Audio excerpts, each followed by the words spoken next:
प्यारे बच्चों, झारखंड अधिविद्य परिषद द्वारा टर्म 1 इकोनॉमिक सब्जेक्ट का एग्ज़ाम आज था। उसी का आंसर आप लोगों को इस वीडियो के माध्यम से बता रहा हूं। आप लोग अपना मिलान कर लीजिए, आप लोगों ने कितना स्कोर किया आप कमेंट बॉक्स में बताइएगा। शुरू करने से पहले आपसे निवेदन है कि अपने चैनल इकोनॉमिक्स प्लस पर नए हैं तो चैनल को सब्सक्राइब करके बेल आइकन दबाकर ऑल नोटिफिकेशन ऑन कर लीजिए। साथ ही वीडियो को ज़्यादा से ज़्यादा इकोनॉमिक्स के बच्चों तक ज़रूर शेयर करें। तो चलिए हम लोग आज कुछ नया सीखते हैं। आपका टर्म 1 का क्वेश्चन है और इसमें पहला क्वेश्चन है आपका, अर्थशास्त्र के जनक कौन थे? तो अर्थशास्त्र के जनक हम लोग जानते हैं एडम स्मिथ थे। तो पहला का हो जाएगा दूसरा। अगला है, किसके अनुसार अर्थशास्त्र मानव कल्याण का विज्ञान है? तो मानव कल्याण का विज्ञान होता है सो वो मार्शल के अनुसार, कल्याण संबंधी परिभाषा मार्शल ने दिया था। तो दूसरा का आपका पहला हो जाएगा। तीसरा है, निम्नलिखित में से कौन उत्पत्ति का साधन नहीं है? तो भूमि, श्रम, पूंजी ये सभी उत्पत्ति के साधन हैं, जबकि मुद्रा उत्पत्ति का साधन नहीं है। तो ये हो जाएगा तीसरा का तीसरा आंसर। फिर चौथा क्वेश्चन है आपका, अर्थव्यवस्था की केंद्रीय समस्या कौन सी है? तो केंद्रीय समस्या है साधनों का आवंटन, साधनों का कुशलतम उपयोग, आर्थिक विकास, ये सभी हैं। इसीलिए आपका ये चौथा ऑप्शन सही हो जाएगा। तो चौथा का चौथा ऑप्शन। पांचवा क्वेश्चन है, किस प्रकार की अर्थव्यवस्था में कीमत तंत्र के आधार पर निर्णय लिए जाते हैं? तो हम लोग जानते हैं कीमत तंत्र द्वारा निर्णय जो होता है वो पूंजीवादी अर्थव्यवस्था में लिया जाता है। तो यहाँ पांचवा का हो जाएगा दूसरा। छठा क्वेश्चन है, उस वक्र का नाम बताएं जो आर्थिक समस्या को दर्शाता है। तो आर्थिक समस्या को कौन दर्शाता है? तो उत्पादन संभावना वक्र। तो छठा का यहाँ हो जाएगा चौथा।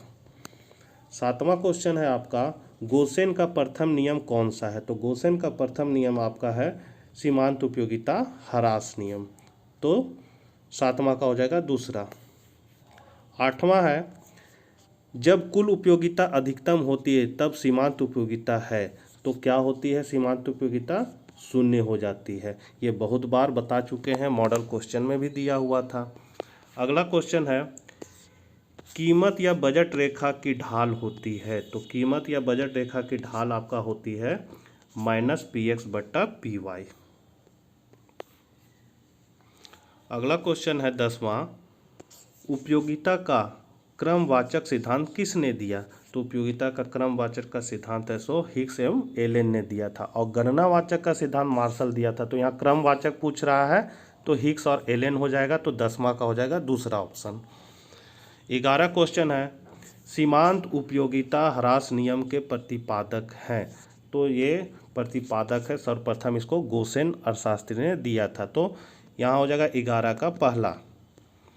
12 नंबर क्वेश्चन है, मांग वक्र की सामान्यता ढाल होती है। तो हम लोग शुरू से पढ़ते आ रहे हैं, मांग वक्र बाएं से दाएं नीचे की ओर ऋणात्मक होती है। तो यहाँ पर आपका हो जाएगा बाएं से दाएं नीचे की ओर। तो यहाँ 12 का हो जाएगा दूसरा। उसके 13 नंबर क्वेश्चन है, मांग फलन को किस समीकरण द्वारा व्यक्त किया जाता है? ये मॉडल क्वेश्चन में आपका दिया हुआ था। ये हो जाएगा तीसरा, dx बराबर फंक्शन ऑफ px। इसका मतलब है कि मांग है सो मूल्य पर निर्भर करता है। 14 नंबर क्वेश्चन है, मूल्य वृद्धि से गिफिन वस्तुओं की मांग। तो गिफिन वस्तुओं की मांग क्या होती है? तो बढ़ जाती है, क्योंकि गिफिन वस्तु पर मांग का नियम काम नहीं करता है, या मांग का अपवाद भी कहलाता है। तो यहाँ पर आपका हो जाएगा 14 नंबर का पहला ऑप्शन सही है। 15 नंबर क्वेश्चन है, मांग में कमी के क्या कारण है? तो आय में कमी, मतलब आपका इनकम घट जाएगा तो मांग कम कीजिएगा। क्रेताओं की संख्या में कमी होने से, उपभोक्ता की रुचि में कमी होने से। तो यहाँ हो जाएगा इनमें से सभी। तो 15 का हो जाएगा चौथा ऑप्शन। 16 नंबर क्वेश्चन है, मांग की लोच है। तो मांग की लोच क्या है? तो ये मांग की लोच होता है मात्रात्मक। तो 16 का हो जाएगा यहाँ आपका दूसरा। 17 नंबर क्वेश्चन है, विलासिता वस्तुओं की मांग होती है। तो विलासिता वस्तुओं की मांग होती है अत्यधिक लोचदार। तो यहाँ हो जाएगा 17 का तीसरा। 18 है, आवश्यक वस्तुओं की मांग की लोच होती है, तो आवश्यक वस्तुओं की मांग की लोच क्या होती है, इकाई से कम होती है। तो 18 का यहाँ हो जाएगा चौथा। 19 नंबर क्वेश्चन है, उत्पादन फलन को व्यक्त करता है। ये मॉडल क्वेश्चन में आपका दिया हुआ था, ये दूसरा ऑप्शन सही हो जाएगा। क्यू एक्स बराबर function of A B C D. यहाँ क्यू एक्स है तो उत्पादन को बताता है, ए बी सी डी है जो साधन को बताते हैं, और एफ जो है वो फलनात्मक संबंध को बताता है। 20 नंबर क्वेश्चन है, निम्न में से कौन उत्पत्ति का साधन नहीं है। तो उत्पत्ति का साधन कौन नहीं है, मुद्रा। उसके बाद है 21 नंबर क्वेश्चन, परिवर्तनशील अनुपात का नियम संबंधित है। ये मॉडल क्वेश्चन में दिया है, बहुत बार बताए हैं, ये अल्पकाल से संबंधित होता है। तो यहाँ हो जाएगा आपका 21 का पहला। 22 नंबर क्वेश्चन है, उत्पादन में वृद्धि के साथ साथ कुल लागत एवं कुल स्थिर लागत का अंतर। तो अंतर क्या होता है, अंतर आपका होता है बढ़ता रहता है। दूसरा ऑप्शन सही है। 23 हो जाएगा, निम्न में से कौन सही है। तो निम्न में से कौन सही है, तो ये सही है आपका टी वी सी बराबर T C minus T F C. पहला ऑप्शन सही है। 24 नंबर क्वेश्चन है, the average fix cost at 5 unit of output is ₹20। Average मतलब ये क्वेश्चन ठीक से आया नहीं है। एक बच्ची से अभी हम मांगे थे तो वो लिख के हमको मतलब क्या कहते हैं कमेंट की है, तो उसी के अनुसार मैं कैलकुलेट करके आपको बता पा रहा हूँ कि इसका जो आंसर होगा वो हो जाएगा 60। अब ये 60 कैसे होगा, इसको अगर आप लोग जानना चाहते हैं तो इसका वीडियो अलग से बना दें, अगर अभी बताते हैं तो अभी जल्दी जल्दी बता देते हैं। हम लोग करेंगे TFC पहले निकालेंगे, तो TFC हो जाएगा 20 गुने 5, मतलब यहाँ 5 क्या है आपका, तो average fix cost is 5 unit of output. तो ये आपका 5 उत्पादन है, और TFC और ये जो आपका दिया हुआ है एवरेज कॉस्ट दिया हुआ है आपका 20। एवरेज कॉस्ट कितना दिया हुआ है 20। तो AC बराबर जब 20 दिया हुआ है, हमको निकालना है, सबसे पहले हमको TFC निकालना है। तो TFC बराबर हो जाएगा 20 गुने 5 बराबर 100, और फिर निकालेंगे TVC हो जाएगा 40 गुने 5 बराबर 200। तो TC बराबर हो जाएगा फॉर्मूला TFC प्लस TVC। तो सबको हम लोग जोड़ देंगे, तो 200 और 100 को जोड़ेंगे तो मेरा TC कितना निकल जाएगा 300। अब हमको इसको 5 यूनिट का क्या करता है, प्रोडक्शन करता है, उत्पादन कितना है 5, तो इसको 5 से भागा दे देंगे तो 300 भागा 5 बराबर हो जाएगा मेरा 60। तो ये चौथा ऑप्शन आपका सही है। 25 नंबर क्वेश्चन है, फर्म का लाभ निम्नलिखित में किस शर्त को पूरा करने पर अधिकतम होता है। तो ये आपका होता है MR बराबर MC होना चाहिए, जिसको हम लोग आवश्यक शर्त कहते हैं, और दूसरा MC वक्र MR रेखा को नीचे से काटे, जिसको हम लोग पर्याप्त शर्त कहते हैं। इसलिए आपका जो आंसर होगा वो हो जाएगा तीसरा, पहला और दूसरा दोनों। 26 नंबर क्वेश्चन है, पूर्ण प्रतियोगिता में। तो पूर्ण प्रतियोगिता में क्या होती है, ये पूर्ण प्रतियोगिता है, यहाँ AR और MR क्या होता है, बराबर होता है, इसलिए पहला ऑप्शन सही है।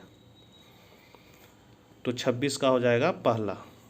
27 नंबर क्वेश्चन है, किस बाजार में AR वक्र X अक्ष के समानांतर होता है। अभी जस्ट ग्राफ बताए हैं, तो ये पूर्ण प्रतियोगिता में AR वक्र जो होता है X अक्ष के समानांतर होता है। 28 नंबर क्वेश्चन है,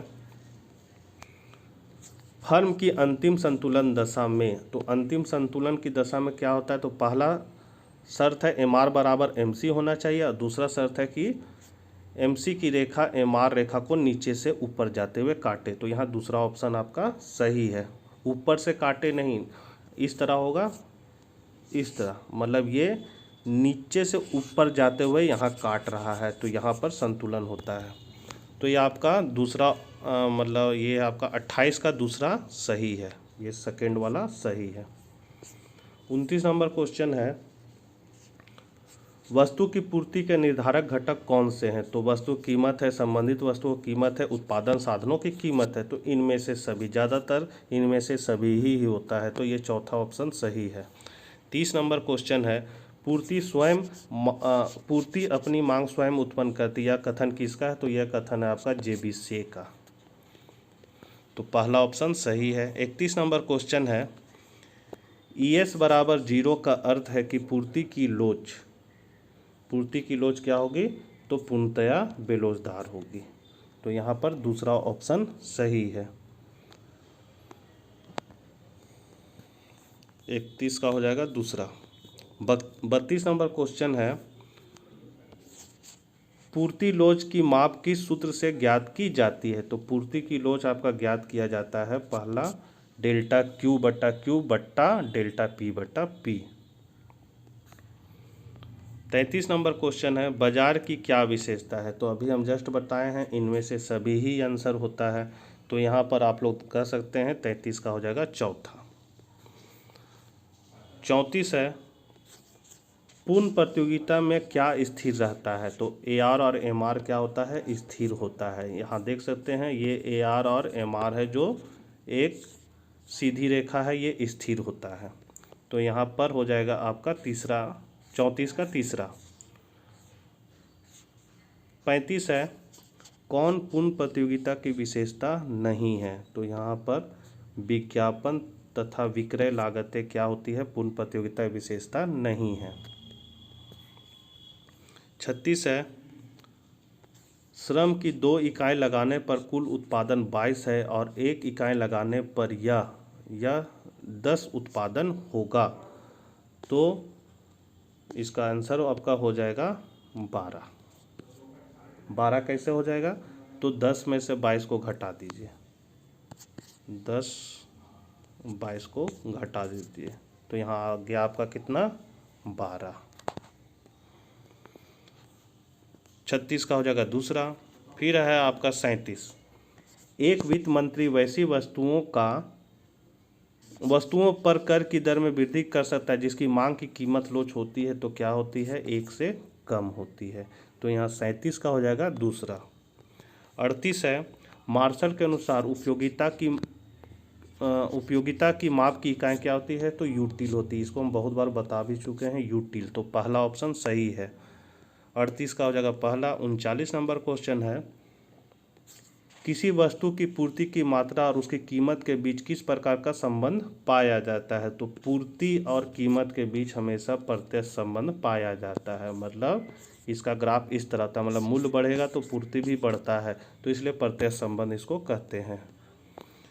और लास्ट क्वेश्चन है, किसी वस्तु की मानवीय आवश्यकताओं को संतुष्ट करने की क्षमता क्या है? तो उसको हम लोग कहते हैं उपयोगिता। तो 40 का हो जाएगा दूसरा। बच्चों, आप लोगों का कितना सही हुआ कमेंट बॉक्स में ज़रूर बताइएगा। मुझे आशा है आप लोगों ने अच्छा किया होगा। मिलते हैं नेक्स्ट वीडियो में। Bye bye.